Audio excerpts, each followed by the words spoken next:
Come on in, come on in. Got a few stragglers out there. Yeah, it should have been out. It should have been right now. Huh?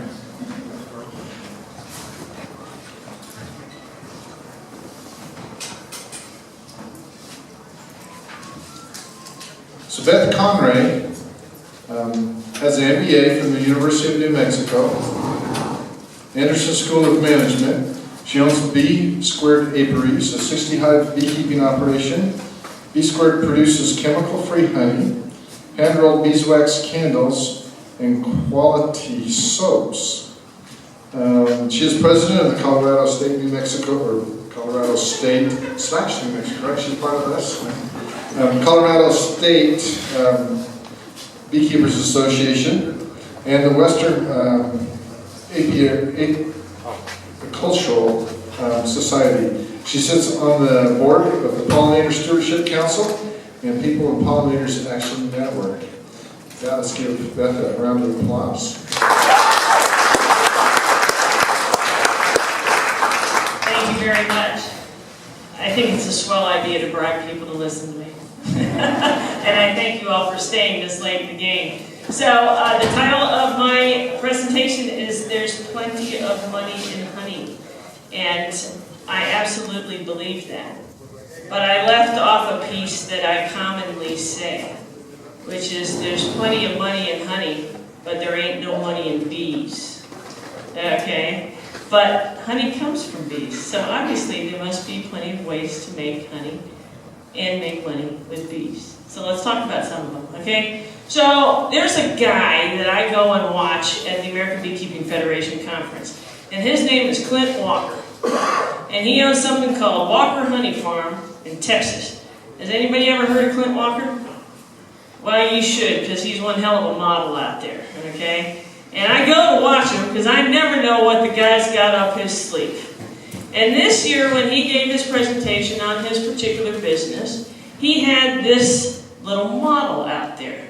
It's a visual model that I asked him if I could borrow. And he said, no problema.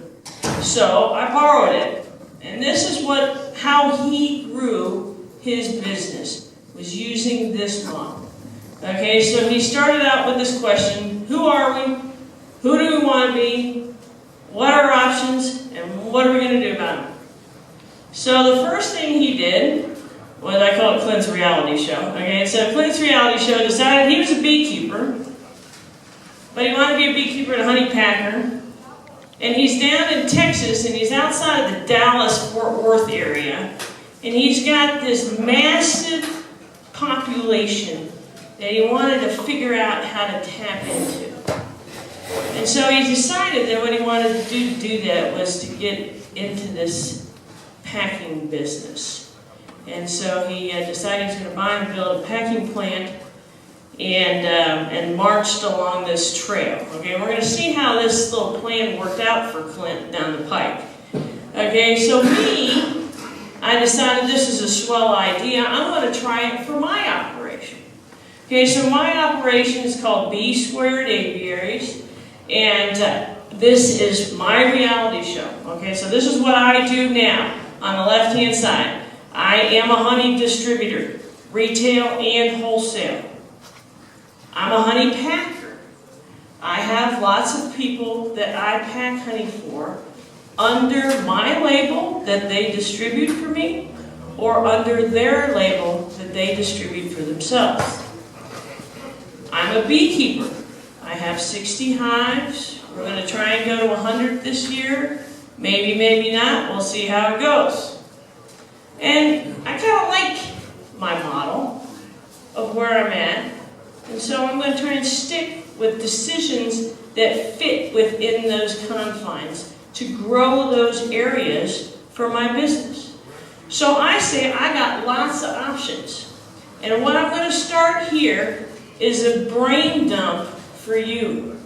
Okay? I don't expect you to do all of them or try all of them, but I want you to look at them and think of them in terms of your own business and say, hey, I can do that. And I can make money doing that. All right? So, option for growth that I see is different brands for different markets. And there are people that are doing this very successfully already in other markets. Okay, but this is my label, and maybe you want to do another label. Okay, because that is a boutique label. This isn't a Walmart label. This is a high-end label. This is a glass pack. All right, and everything is all set for a very specific market with that label. And maybe I don't just want that market. I put the exact same product in a different jar and sell it to different people. Okay? Now I can take that same label and I can do this with it, which is I can expand the places that I'm already selling it to. Alright, so we sell to nurseries and garden centers, gift shops, boutiques, Denver Museum of Nature and Science, Denver Botanic Gardens, wedding planners. Those people are handing out those little jars of honey like the devil. I mean, if you get an order for wedding jars, that's 150 jars you got to fill in an afternoon in 2-ounce jars. It's a marathon. Local restaurants, okay? Wholesale accounts. We sell to breweries. We sell to distilleries. We sell to mead makers. We sell to large volume honey resellers. Okay, so people that are buying my product in bulk and selling my product in bulk. We sell to bakeries. We sell to people who make granola. We sell to people who make beer. We sell to all these people that are using honey in some sort of form or fashion in their own businesses. Okay? We don't do farmers markets. As social as I am, I'm not willing to dedicate every Saturday of my life to this venture. Okay? But I had the best of all worlds happen to me last year, where I have a woman, and her name is Deb, and she calls herself the Honey Gal. And the Honey Gal loves to sell honey. My honey. My label. Denver market. I don't live there, okay? So this is a great thing for me. I have a person selling my honey, my label, my product every Saturday, and I don't have to be there. Okay? Look for one of those in your world. They're out there. Or become one for somebody else in here, because somebody else could probably use that. All right? We also have different sales venues. We're very particular about who and where we sell our product at. Because we're a high-end, we don't do a lot of the craft shows that are out there. But we do sell to the Botanic Gardens. Okay, gift show as a holiday show. It's a very high-end show, and we sell it very successfully there. But another one that came up last year is the Junior League. Okay, the Junior League has a big show. Maybe I want to try the Junior League show. So I'm sitting around, messing around, trying to figure out how this is all going to straighten itself out here in the next few years. And then lastly, you can open up your own store. Okay?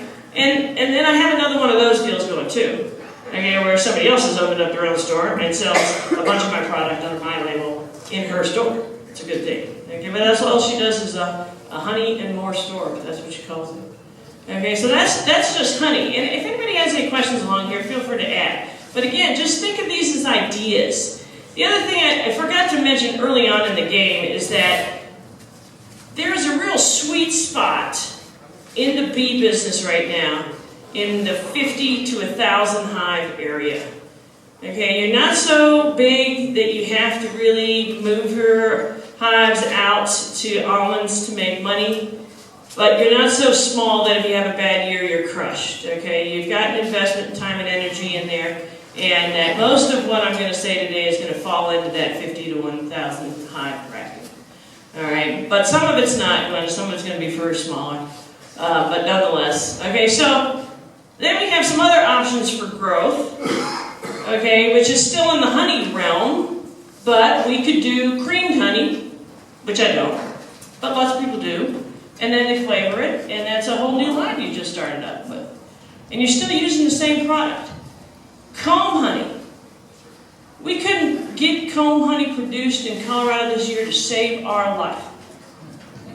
But I found some. It took me a lot of calls, and I kind of had an exclusive on the market, and I made a lot of money selling comb honey. Okay, and we brought it in these 2 by 3 inch jars, or not jars, but 2 by 3 inch packs. And those 2 by 3 inch packs retail for about $10 to $12, and $10 to $12 is a real happy price for a consumer to pay. Plus, they're clear on all sides, and the consumer loves looking at that product.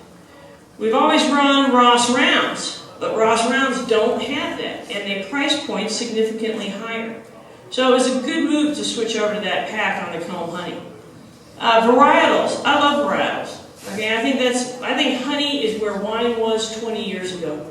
Okay, where people aren't going to be calling it honey anymore. They're going to be calling it clover honey. They're going to be calling it sage honey. They're going to be calling it mesquite honey. They're going to be calling it what it is. It's not red wine. It's Merlot. It's Cabernet. Okay, and we are at that point with our industry, and we need to capitalize on that point and distinctly market our product.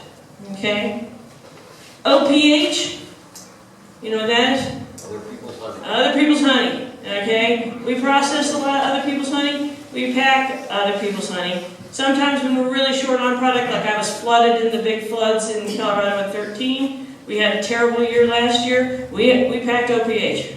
Okay? And I just sourced local guys in my area that had a high quality product that I could put in my jar without stressing about it. Okay?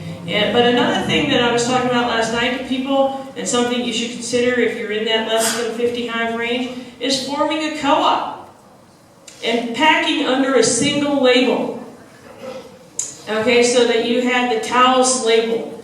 And then you can market it into all of your areas that are dealing with visitors and people that are into your community for other reasons. And then you have a consistent label and a consistent way to get rid of all your excess too, without going through all the expense of figuring out your own labeling, figuring out your own bottling, figuring out all the rest of those things. Okay? Yes? Quick question, Beth. Uh-huh. How do you, when you're dealing with OPH, how do you deal with like batch and lots in terms of your labeling so that you can have trace back? Do you have a trace back program? Nope, we don't. Okay, so we don't have a traceback program in the least. When I say that we're dealing with OPH, we're talking probably 900 pounds of clover this year and about 1,500 pounds of alfalfa. So it's not a huge volume. And you know who you're getting it from. Yep, so and I know my beekeeper. Okay. All right, so let's say we want to do something besides honey. We love honey. Why do we love honey? It doesn't have a shelf life. Okay, so I can sit around on orange blossom honey. I've got orange blossom honey that's 3 years old. I haven't figured out how to get rid of it yet. Okay, but sooner or later I'm going to tap into how to get rid of orange blossom honey, and I'll be real happy, A, I got it 3 years ago when it was really cheap because it's really expensive now, and B, that there's no problem with sitting on that product, okay, because nothing went wrong with it in the 3 years since I bought it. All right, but beeswax. Okay, now we make our own candles and we make our own soaps and we sell a lot of them, but we have tons of people that are calling all the time looking for beeswax for something or another. You've got encaustic painters, you got guys making mustache waxes, you got people making shoe shines and boot polishes and leather goods and all sorts of things that are using beeswax in the products that they want to make. Give it to them. All right, if you don't have it, buy it and resell it from somebody else. Because there's a market for beeswax. And that market sits at about $10 to $12 a pound. Alright? Propolis. I don't do propolis. I think it's a darn good idea too, if you can though. Okay? Same thing with royal jelly. I don't do royal jelly. There are people that do. It's an incredibly expensive product. People really want it. It's the fountain of youth. Yeehaw, get after it. Okay? It won't be me, but it should be you. And I'll buy it from you. Okay? Pollen. Huge surge in pollen interest, okay? Just like local honey for allergies. If you think that local honey for allergies is really working for you, try pollen, okay? Those people will be cured in an hour. And venom, okay? There's a really cool way for collecting venom out there that I want to try bad. But it didn't make my business model this year, okay? But you can have them sting these little charged plates and then get that venom, and then you make sort of a tincture out of it. And I'd like to try that, but it's not going to happen. Okay, what else? Okay, we got other products. Okay, beekeeping supplies. Some people are going to get into the beekeeping supply business. Containers. I have no interest in containers, but there's a lot of demand for containers.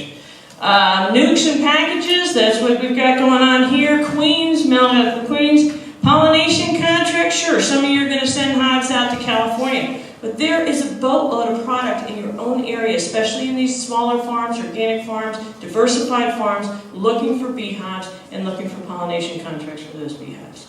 All right, so there's plenty of people that have contract models that sit out there on the internet if you want to take a look for those.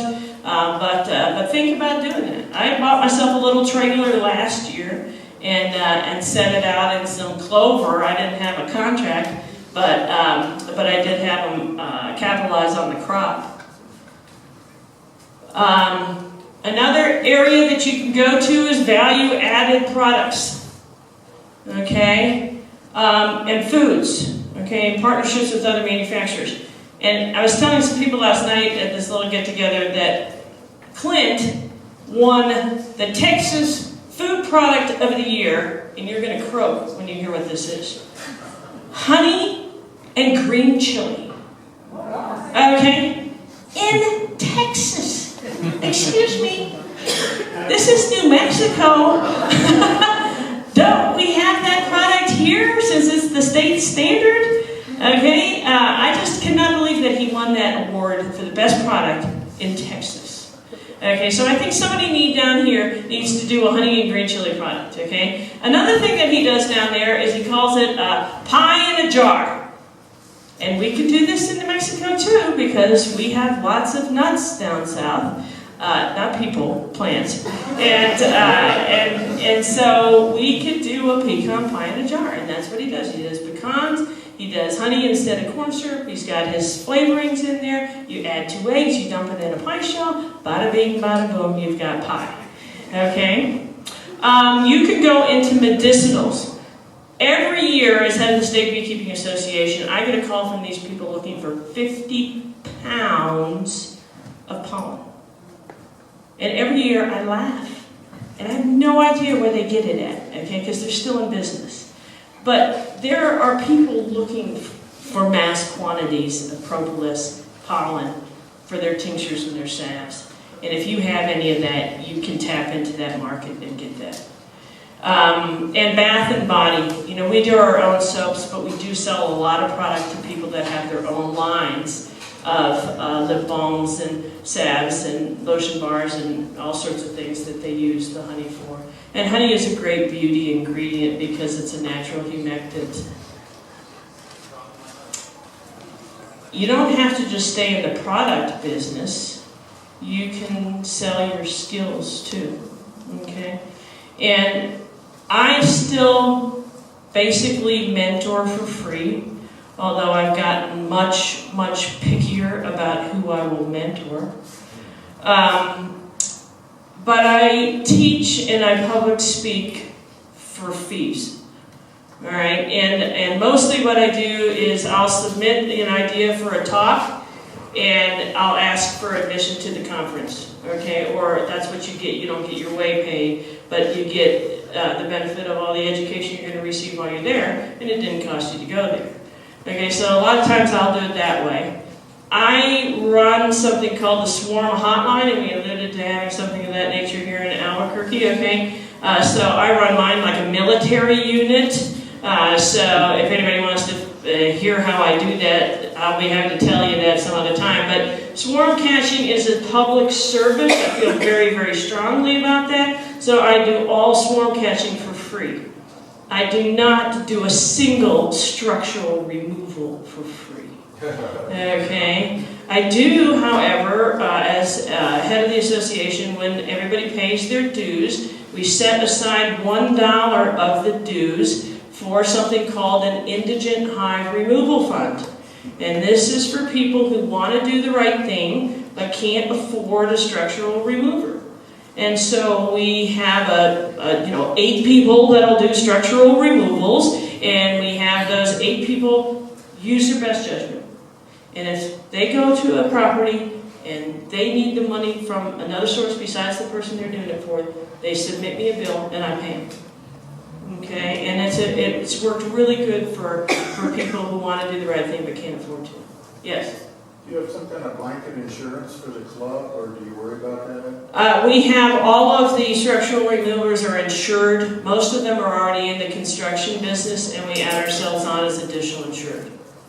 Okay, but we do not refer anybody to a remover that does not have insurance. Okay, we just got enough people out there that made us edgy that it's like, I better be safe than sorry. Okay, adopt a hive. This is my plan for elementary schools. Okay, I want little kids to be able to adopt a hive and paint them and put them in their farm backyard and put signs up that said, "This is Miss Jones' hive," and have them totally engaged in the process of hive maintenance in the education level. And then lastly, we do hive sponsorships, and this is similar to what Marla was talking about yesterday, where they put hives at different people's properties and maintenance fee them for $1,000 a year. We're not quite at that market ourselves. We charge them $100 a year, but we give them an invitation to my honey party, which is worth the other $900 for sure. Okay. And so those are another way to make money. All right. We can also market differently. Okay. And so we've got a pretty effective e-commerce website for my product. I hate Facebook. And that's a capital H. I just can't stand it. Okay. But I'm an idiot, all right, because it's effective as hell, and I am not capitalizing on it, okay? And so I'm going to pay somebody to do Facebook, okay? And of course, my kids won't do it for me for free. Okay, good. Yeah, let's talk, okay? Because I can't stand it, and I got to do something about it. But I've listened to people who talk and do it, and it doesn't seem to take up their entire day. And since it doesn't take up their entire day, I guess it's absolutely possible to try it. I just haven't had that experience, okay? Then you have, this Instagram, Snapchat, Twitter zone, okay, right over my head, no interest. But there is a market that is very effectively hit with those mediums. And if that is your market, then you ought to consider utilizing those tools to get to that market. I had my web guy do this whole Twitter campaign for me this year, and it resulted in 0 for additional sales. And I had the great satisfaction of saying, "I told you so." Okay, because it's not the market for my product, but I had confirmation of that after I ran through that exercise. Okay, Pinterest. Now, Pinterest is my market, okay? Because my product is very definitely 90% women who buy it, okay? Especially when we're into the holiday season, we're into the candles, we're into the stuff. No, that's not guys, okay? And so Pinterest is something that we really should be focusing on, but you'll probably notice a little later here that I don't. Traditional marketing channels, okay? Newspaper, radio, TV, all that stuff's out there. I don't use marketing per se that I buy that way, but if you go down here to these next two, sponsorships, donations, and creating media opportunities, I use the living daylights out of those. Okay, so I sponsor things by donating honey to them, okay, or donating a percent of proceeds from a sale to them, so that my name is constantly in my community as supporting my community. Okay, same thing with creating media opportunities. We send out press releases. It's swarm season. It's National Honey Month. It's whatever. And we get people to get moving on thinking about our product for those events. Valentine's Day is coming up. That's a marketing opportunity. Okay?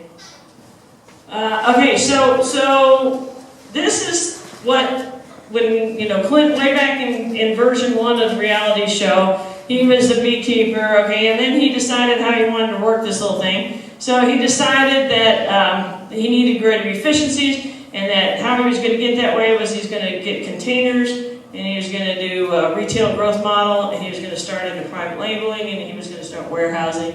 And then he started converting his branding opportunity from a honey company to a honey farm. And that's going into his phase 3, where he's really devoted to making it a destination in Texas to come to his place. Okay? So me, I'm a little behind on this game here, okay?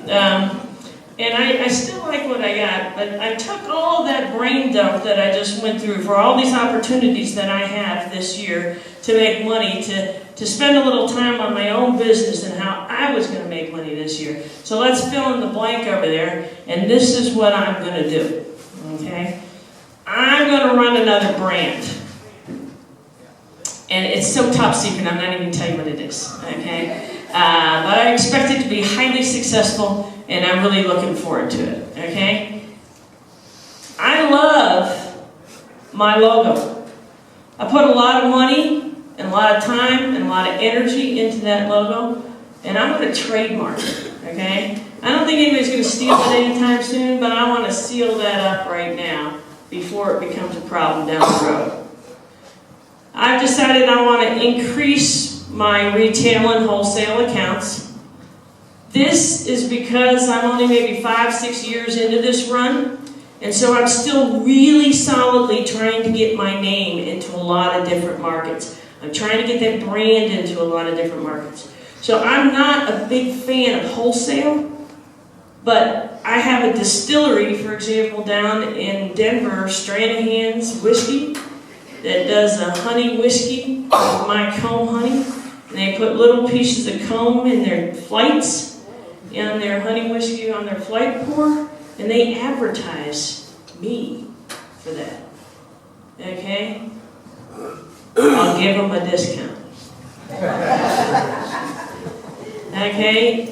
Wedding planners. I love the way wedding planners work. You know, I need 300. Okay? And so you just have a stockpile of little jars, because when they call in an order, they're going to want it in 2 weeks, and they're going to want hundreds of them. And then we're starting to do some more work in gift and nurseries. And so we're going to see how those outlets work out. We added in the comb honey very successfully. We'll never be able to get rid of it. We had a terrible year. My production is always alfalfa. We added in a boulder clover. Guess what? We'll never be able to get rid of it. Okay, because people love that product, and they want that product, and it's priced the same as the alfalfa, so now they can get a dark, they can get a light, they're happy little campers. Okay, and if we can get one in the middle, we'll start doing gift packs. We are doing some serious analysis of how some of these markets are working for us, whether we're really making money at them or not. And then when we add on these new markets and these new farmers markets or these new shows, we're going to run the same fiscal analysis on them to see if they're worthwhile for us to participate in. Okay, because anybody who does shows understands that that's a total pain in the neck. Packing up all that product, moving it down there, setting it up, working it all day long, tearing it all down, bringing it home, forget it. Okay? But it's worth your while in a lot of different situations, and so we're just making sure that we know what those situations are. Agritourism. How many of you are familiar with agritourism or heard anything about that? Okay, agritourism is what has saved the corn farmer. Okay? Do you think he makes more money on a corn maze or bulk corn for cattle feed? Okay? Corn mazes are agritourism. Okay? That is getting people to the farm for some other reason than farming. Now, Colorado just passed an agritourism bill last year. We didn't sign on to it, but we're going to get the benefits of it. And that is that they did it like ski areas, where if you are engaging in this activity, you are responsible. You don't have an insurance claim against me if you get stung, okay, or you get kicked by a cow, or whatever the case may be, depending on your agritourism operation. Okay, so for me, as a beekeeper, yay! I have people call all the time. Can I come visit your place? Can I come? No, I don't have insurance for you to come visit my place. Now, they can come visit my place. Okay, and I'm just going to get a grant for a bunch of little kid bee suits, and we're going to get agritourism going. Okay, and there is actually quite a bit of money in Colorado for that. I don't know how New Mexico is treating that, but it is it's a pretty big arena for growth in agriculture right now, so I wouldn't be surprised if there's some programs out there in this state. And then we're going to go ahead and continue to create media opportunities to get the media to run our press and to run our marketing for us. Okay?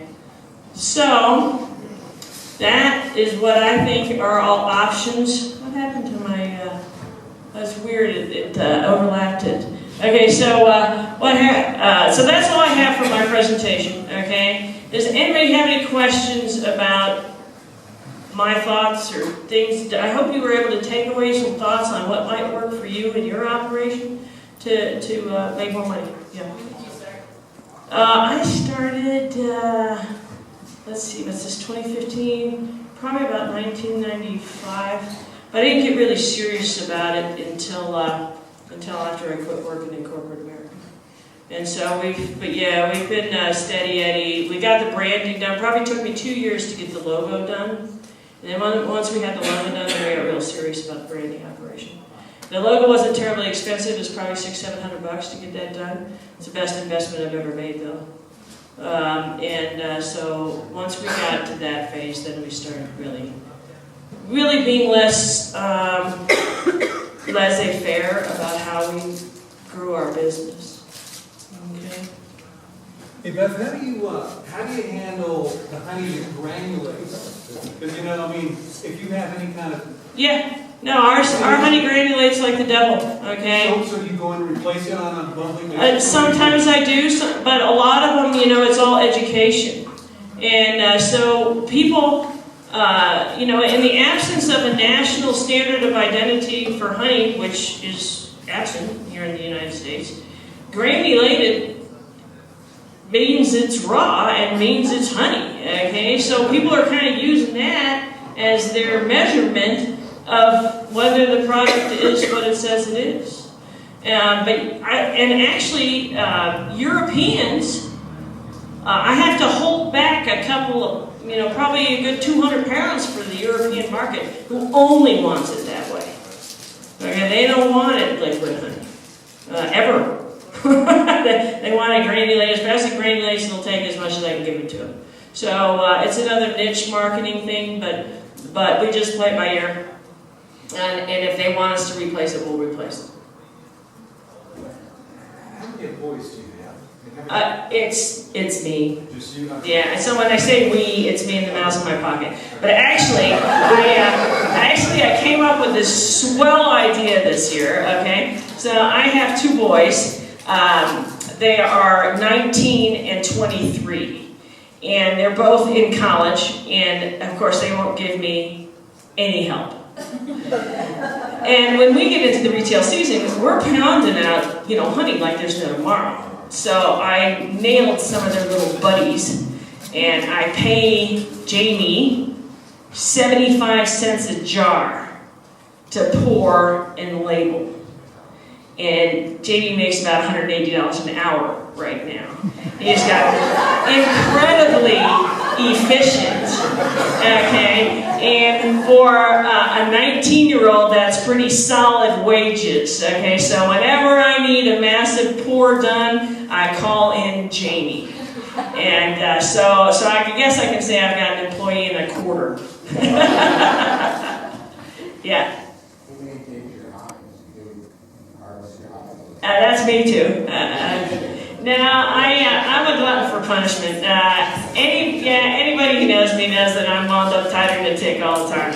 And so I say I'm an Energizer bunny in the summertime. My dad looks at me and he says, bad news, it's all year round. And it's true. I love bees, and I love beekeeping, and I love the whole thing of it. I love running organizations, I love talking to you guys. And so for me, those are all real valuable returns for that investment. So we run the 60 hives. Once you get up over like 25 hives, sort of as the break point, you get some real efficiencies going.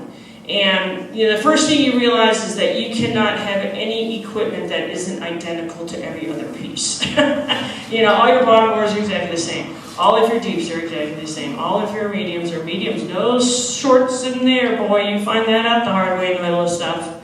Okay? But we are doing something differently right now. So typically what I do is all the way up until this year, my husband calls it Tom Sawyering, okay? And so we pull all our honey in the week before harvest date. And typically that's the first Saturday in September, okay? Not Labor Day one, but the one after that. And then I got kind of smart about that. And remember the donation sponsorship thing I was talking about? So I donate an agritourism experience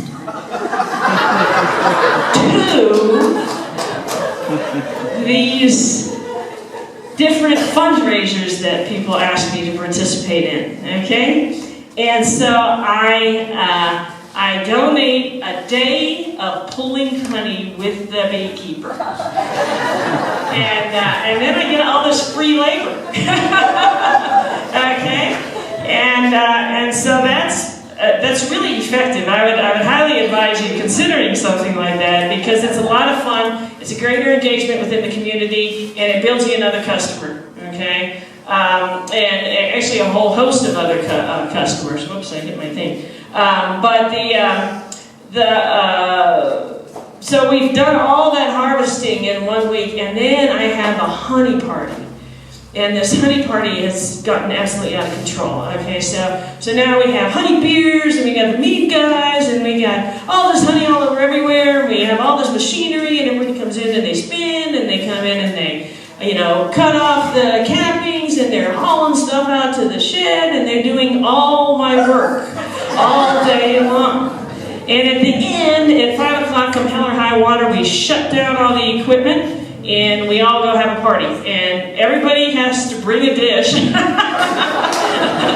And we provide the main dish, and we provide the beer, and we provide the mead, and the honey whiskey now. We had to add on the honey whiskey.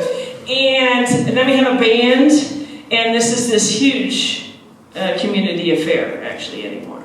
And so now we are building a honey house. So I don't have to do that anymore. Okay, now I can continuously harvest. Because it's a problem. You can't, there's only so much stuff you can store. You can't keep building supers. You've got to start cycling that equipment, okay? And so we are at that point. We're way past it, actually.